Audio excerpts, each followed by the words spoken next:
Welcome back. Alexis Halik is here, and I have a special guest today, Jamie Cammarata. Welcome to Grow Your Market Center Brokerage with Alexis. Thank you. Thank you. Yes, I love that you are here today. Jamie is a close friend, a former client, and just somebody who I always admire her work ethic, her ability to, I don't even know, just ability to be you. You're just incredible. And I'm so excited to have you here with me. And I'm sure everybody listening is excited to hear from you as well. Thank you. It's an honor. I'm so excited that I get to be on the other side here being a guest when I used to be a client. Yeah, So, it's so fun. We're going to talk about some high level stuff today, but first, I want to do you the service in an introduction. So let's just dive right into who Jamie is and why you should be tuning in today. Jamie, a dedicated educator turned real estate powerhouse, Jamie Camarata has been making waves in the industry since 2009. Jamie launched her real estate career after welcoming her third child and opening her family's first of four restaurants in the town of Andover, Massachusetts. An early testament to her unstoppable drive. Jamie quickly established herself as a top performer, earning Rookie of the Year in 2010 and landing in the top 10% of her board the following years. In 2013, she expanded her expertise into real estate leadership, coaching, and consulting, helping agents reach their full potential.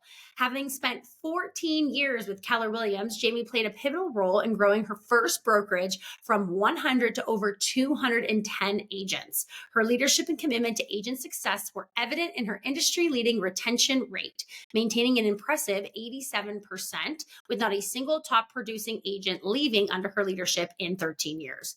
Now, with William Ravis, Jamie continues to bring her passion for real estate, agent development, and business growth to new heights. Her proven track record of success, coupled with her deep commitment to those she mentors, makes her an invaluable leader in the real estate community. Jamie, welcome.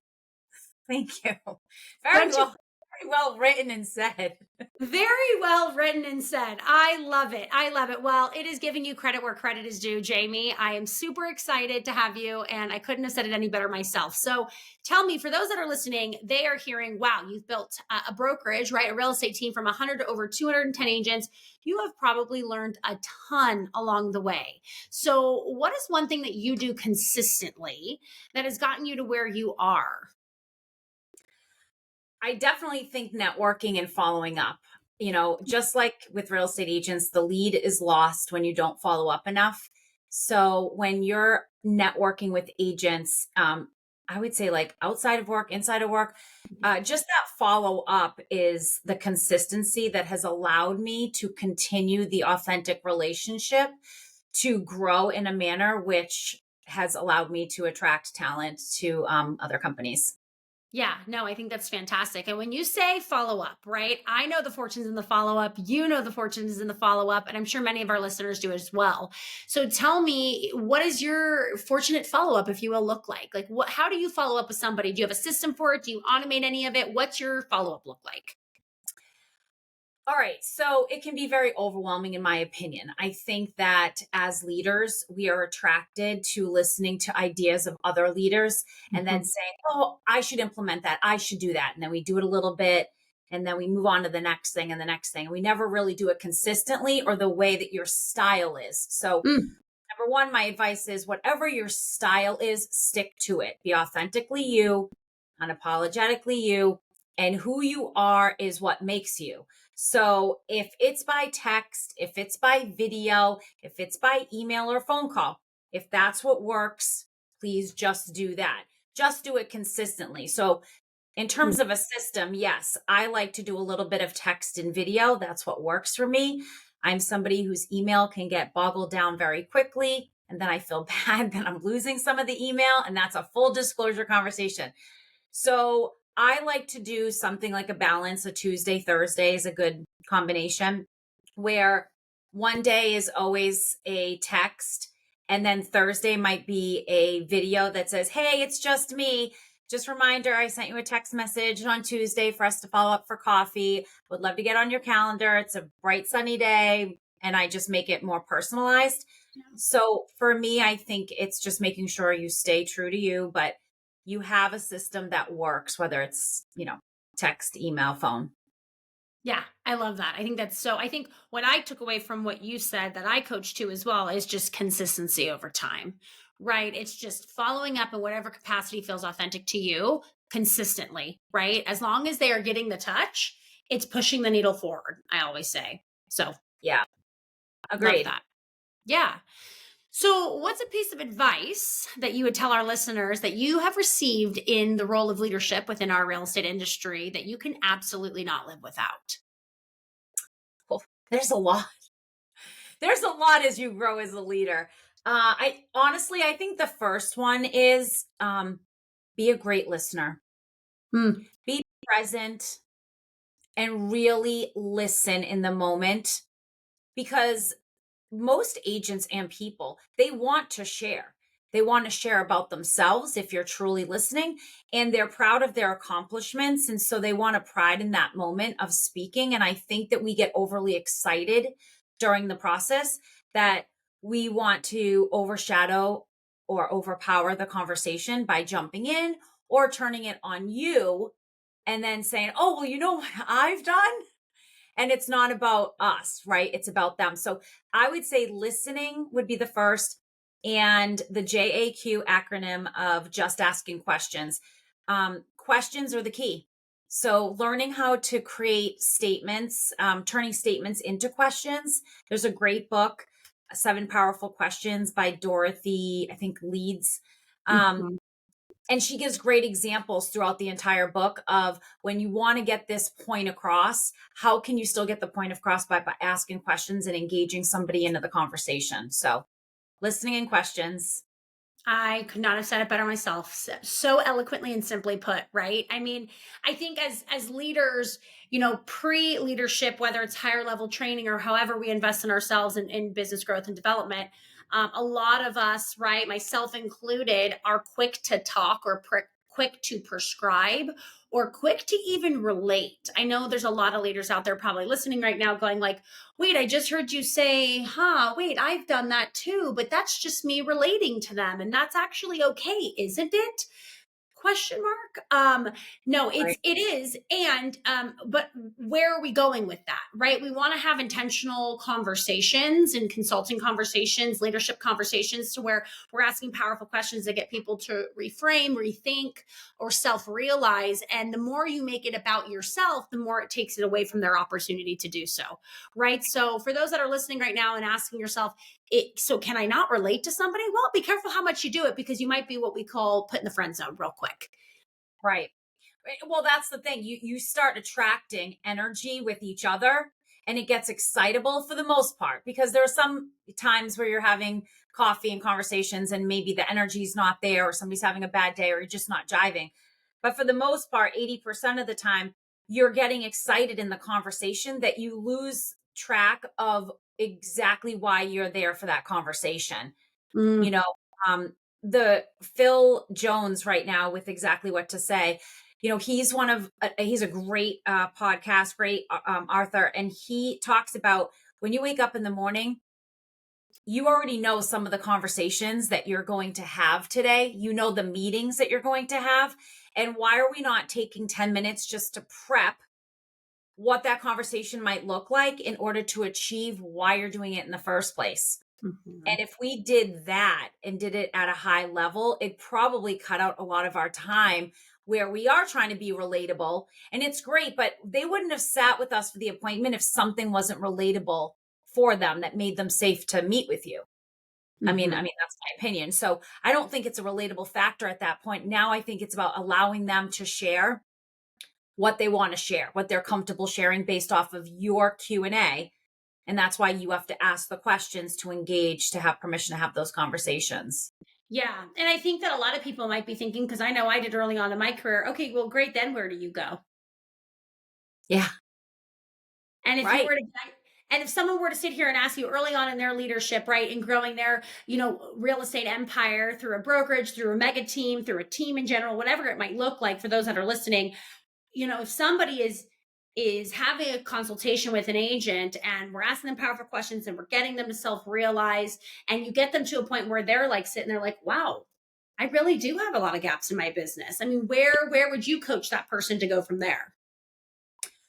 I mean, when they have a gap in their business, I let them sit in the gap for a moment, because it's already overwhelming, because you've almost exposed them to something where they don't know if they want to be exposed to that gap or not. They're just learning it for the first time. So let it sit, take the notes, and then use, certain keywords and phrases. With your permission, can we dive a little deeper into that conversation that of the gap, whatever that was? Mhm. Um, would you be offended if we talked a little bit longer about this gap? And so when their guard is down and permission is given, then it's going to take you to the next level. You'll know immediately if they want to skirt that conversation, to table it without permission, for someday to bring it back into the conversation.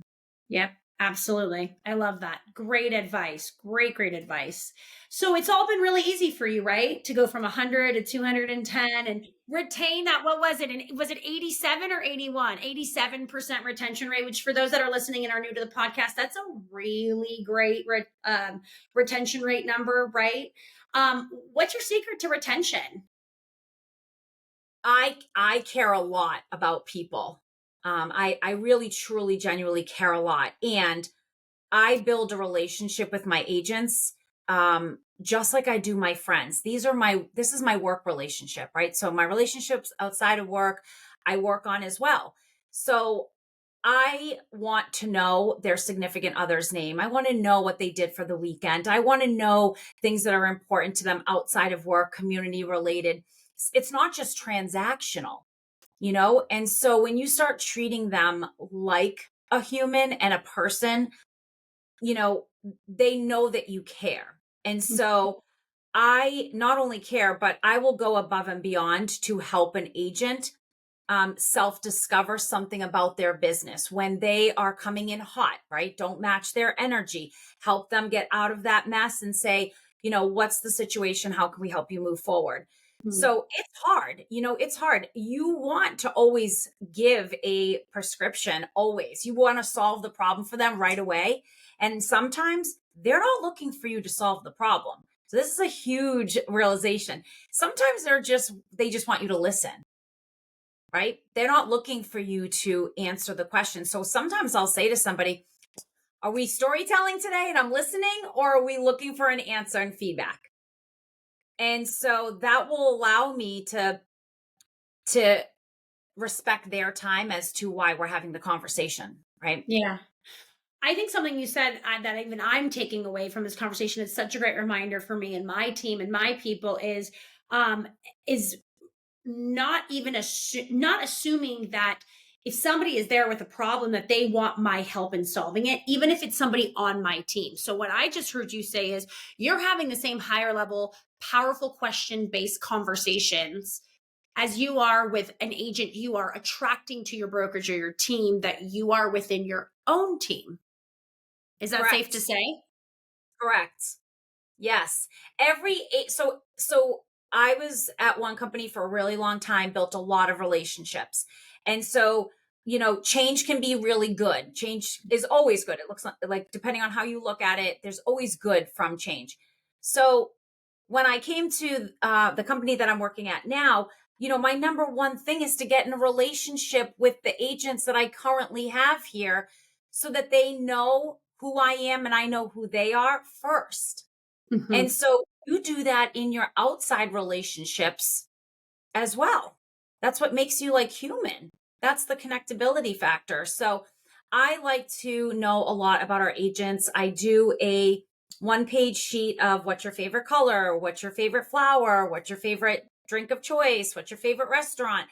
And the questions that I ask them are purposefully asked because when I want to do something special for them, I want to celebrate something, somebody passed away, whatever, they're having a great day, a bad day, and I want to do a small gesture, I want it to be meaningful. I don't want to just check a box and get them a Dunkin' Donuts gift card for $5 when I know they don't drink coffee or that they don't go to Dunkin' Donuts. Mhm. If I got flowers and I know they like lilacs, well, I want to try to go get them maybe lilacs because that will be Mhm. more purposeful because it means that I heard them when they Yeah. were talking to me. So, I think having a teaching background and having that caring, nurturing component to me has allowed me to build relationships so that retention can be there. And with my staff and my leadership team around, I want them to feel the same way, and I want them to treat the agents the same way. Yeah. So I want them to meet with the agents one to one and learn about them. And I want the same relationship and style there, so that as a team, we do the best that we can to make an environment where they can thrive and reach their fullest potential. And hopefully it's here. And if they feel as though that they need to make that change, I'm okay with that too. Stay in relationship with that change. And if that's not what they needed at that moment, they're going to come back to you. Right. So Right. Especially with that brilliant follow-up that you do as well, right? the follow-up is always there. The You, follow-up is always there. It never it's goes away. it Just does. as prospecting. It's Yeah. hand in hand. It's hand in hand. It's no different than the agent. Yeah. You know, if you close a transaction with someone and you don't follow up, and then you see that the house goes for sale a few years later or a year later, whatever it is, and you're like, oh my God, we just bought that house a year ago. Like, what happened there? And it's like, well, what happened is that the follow up and the systems, you didn't create them. So somebody else did it better. Right. Somebody else did it better. One thing that you said that I think is super important to highlight is, and people that have listened, that have worked with me, right, in our industry have heard me say it a million times. And for those avid listeners here, slowing down to speed up. So your whole retention play is getting into high level. I don't want to just say relationships, but high level relationships with your people to make meaningful connections and touches so that should the roughly 10% over 13 years that did end up going somewhere else because like they felt it was best for their business, you can sleep at night going, I did everything I knew was important. And we can't always be the right exact fit for that same person depending on where they are in their lives. But what I hear you saying is you've slowed down to speed up to build those authentic relationships. And then when somebody does leave you, you feel okay about it. You're not sitting there beating yourself up like so many of our listeners at one given point in time probably have. Right. Well, you can't play Monday morning quarterback and sit there and beat yourself up about something, right? Mm-hmm. But if you have a relationship, so think about this. For the most part, most agents in our industry stay where they are because of the relationship. They have a relationship tied to someone, whether it's another agent, the manager, the closing person, whoever it is. They're not typically leaving because of other things first. The relationship is strong. Everything else comes after that. If there's no strong relationship, now they're just pulling through for straws and they're like, well, it's because I don't have enough leads, or it's because, I'm trying to grow my business and I don't have help. I don't think there's enough support here. And, is that really true?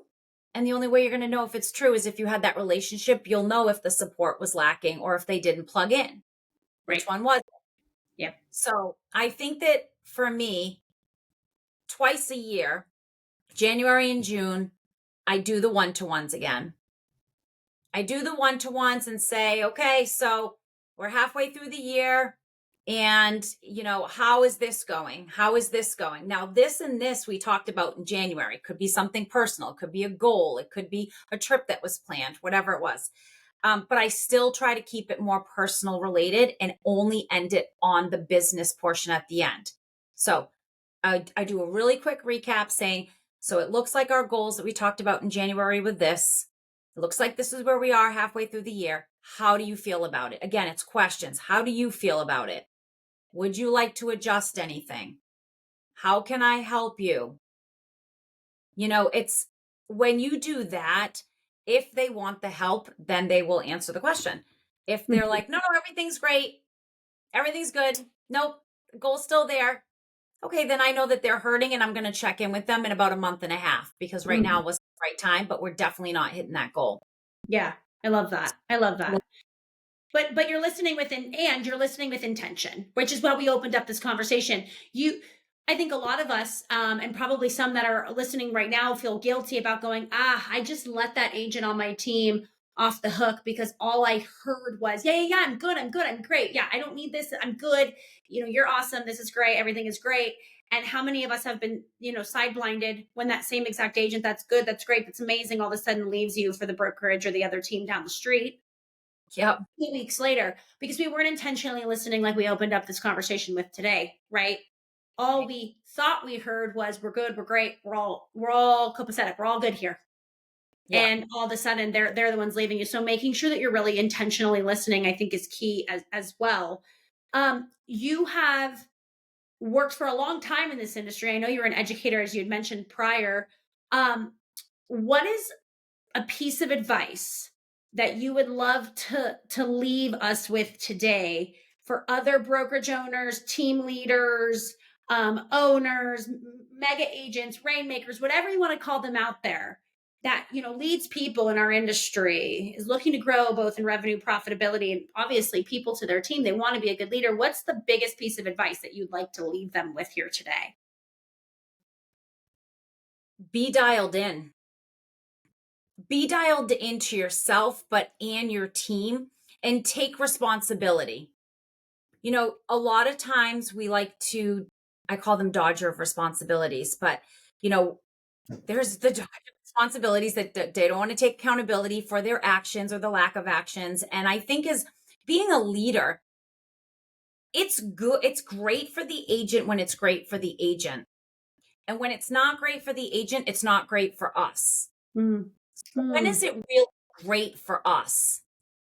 And so if you're not dialed in to your team members, yourself, your follow up, everything that you're doing, and you're not relooking at your business, whether you're a leader or an agent, once a week or once a month at least, and reevaluating, then that's where I think some of the hiccups start to happen. And by Q4, everything's somewhat of a mess. But that's okay because Q4 is holiday season.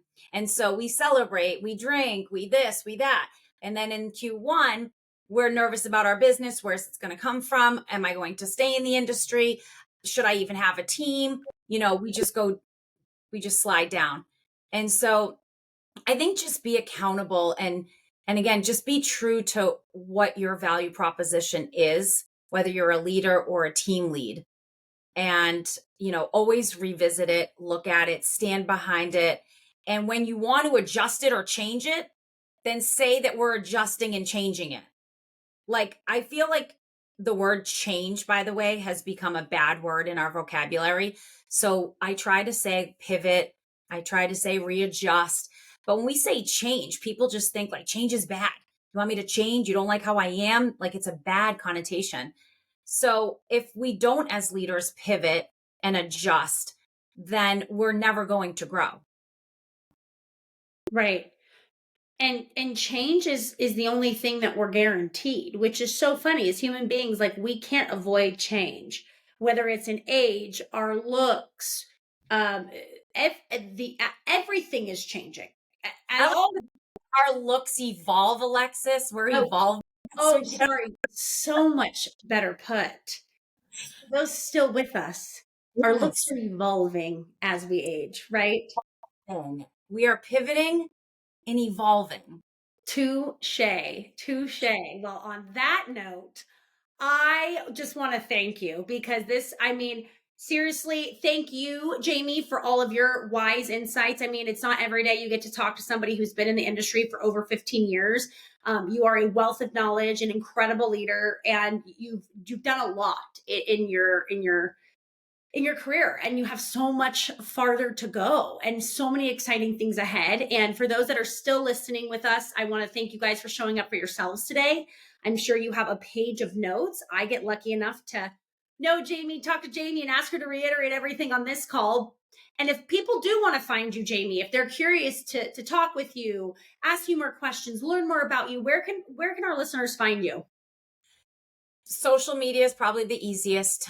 Jamie Marie Cammarata. You can find me on Facebook, Instagram, TikTok. Email. It's just Jamie Cammarata Gmail. It's simple. But if you just type Jamie Cammarata into any AI, I'm sure you can find me. You can reach out to me, text me, call me. We don't succeed alone, and I know that that's over talked about. No one succeeds alone. But in an industry of leaders, we need to surround ourselves with other like leaders in order to survive in the tribe all the time. For the wins and for the non-wins at that moment, which turned into wins later. But you have to surround yourself with really great tribe members. And so if you're a leader or if you're a team leader of a team, just the importance of being able to navigate those environments with other like people is extremely important. So if you ever need me or Alexis, you know where to find us. We're just looking to, be in good company with good people. Listen, that's why I do this podcast. It's for that exact right, for those exactly those people that are listening, looking for people like yourself, for people like for myself. I wish earlier on in my career I had something like this that I could just tune in on my drive home and go, oh wow, other people have done this just as long, if not longer. They've made it, they've lived, they survived, they thrive, and obviously you hopefully get a golden nugget or two along the way to make your life easier and at least feel like you're not alone. So thank you again, Jamie, for joining us. And you guys know where to find me if you're ever interested in connecting. I look forward to it then. Take care.